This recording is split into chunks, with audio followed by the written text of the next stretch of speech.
Hi, I'm Carola, and on Instagram you can find me at From Carola. In this video, I'm going to be unboxing a fountain pen starter kit that was kindly gifted to me from Phidon Pens, which is a stationery shop located in Cambridge, Ontario, Canada. So I'll talk about the pen, the ink, how to fill up the pen with ink, the paper or notebook that it comes with, and as an extra, I'm going to talk about some other notebooks and papers that I have used fountain pens on, so they're fountain pen friendly. And so first let's look at the contents of the fountain pen starter kit from Phidon Pens.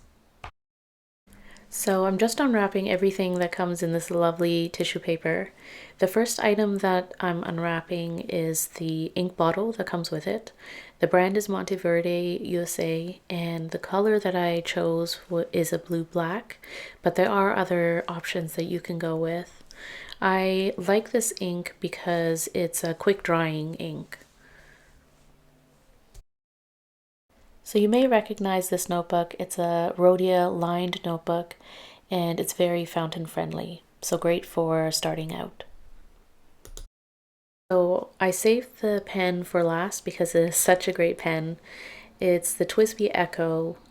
It's great as a starter pen, but also if you're into fountain pens and you want an everyday, reliable, easy to write with pen. The kit came with a black Echo and a choice in nib size, and I went with a fine. So that's the starter kit from Phidon Pens, and I'll talk about how to fill up your TWSBI Echo. So this is the TWSBI Echo that came with the starter kit. I've already inked it up and tested it, but I'll talk about how to ink it up. So if you're new to fountain pens, you may look at this pen and ask, where does the ink cartridge go? So the thing about the TWSBI Eco is that it's a piston filler, so you can't actually use it with ink cartridges.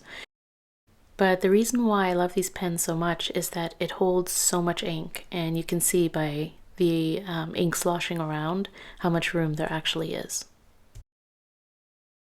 So after uncapping your ink bottle, you take your TWSBI Eco and turn the knob at the end so that the piston mechanism is all the way to the bottom, closest to the nib. You then submerge the entire nib in the ink so that you can draw up the ink. And what you'll do then is turn the knob the other way, and that will pull up the ink as you turn. And you'll see it working as you're turning it. And if you don't see it, then maybe turn it the other way, or maybe you're pulling up too much air and your nib is not submerged completely. So keep trying until you actually see the ink being pulled up, and fill it all the way. This one is not completely filled, but just make sure you fill it up all the way. And then once you're done, wipe the nib and any excess ink off the nib and cap your pen, and you're ready to go. Okay, so let's talk paper.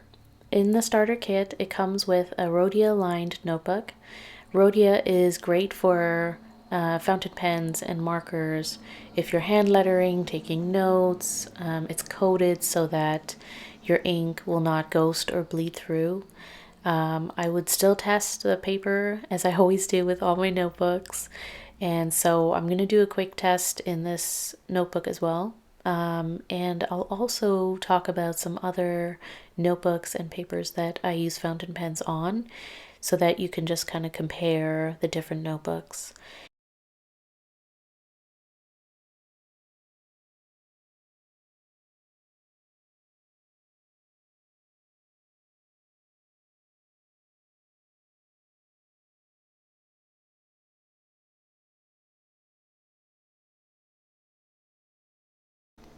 The TWSBI Eco writes smoothly and easily on Rhodia paper. As you can see, it looks vibrant and dries really quickly. If you've seen some of my other videos, then you know I love Hobonichi and Tomoe river paper. So of course I want to show you what the TWSBI Eco looks like in Hobonichi. And this is just the day-free regular white Tomoe river paper.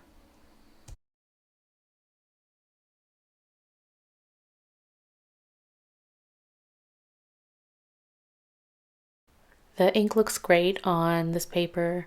It dries somewhat quickly, and if there's sheen in your ink, then the paper will probably reflect that sheen nicely. This notebook is the Midori MD notebook in A6. The paper is an off-white, sort of cream colored, and it's very smooth, so it feels nice to write on with fountain pens. Dry time was somewhat quick on this paper, so I probably wouldn't smudge it right away, but it looks great and the ink sits really well. I've done a whole other video on this brand. It's a Stalogy notebook in B6. I love the Stalogy paper, maybe not as much as Tomoe River paper, but I do enjoy using fountain pens on it.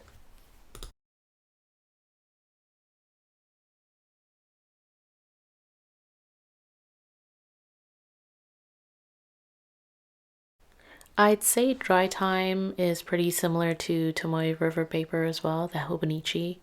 And you see a bit of ghosting on the other page, but it really doesn't bother me. So I saved the Archer and Olive notebook for last because it's not 100% fountain pen friendly. It does depend on the ink and pen that you're using. And as you can see, I do use different types of inks and pens in it as a journal for my morning pages. But I would highly recommend that you test this paper before you commit to using fountain pens in it. Because it is a thick paper, so it will have minimal to no ghosting or bleeding through to the next page. But it does absorb some of the ink, and sometimes it affects the way that your ink reflects back to you. So some of the sheen and the shimmer may not be as vibrant as it would be on a coated fountain pen friendly paper. So that's why I kind of say it's not 100% friendly, and you may or may not enjoy writing on this type of paper with fountain pens. If you have any questions, let me know in the comments. I'm Carola, and on Instagram, I'm @FromCarola, and I'll see you in the video. Thanks so much for watching. Bye.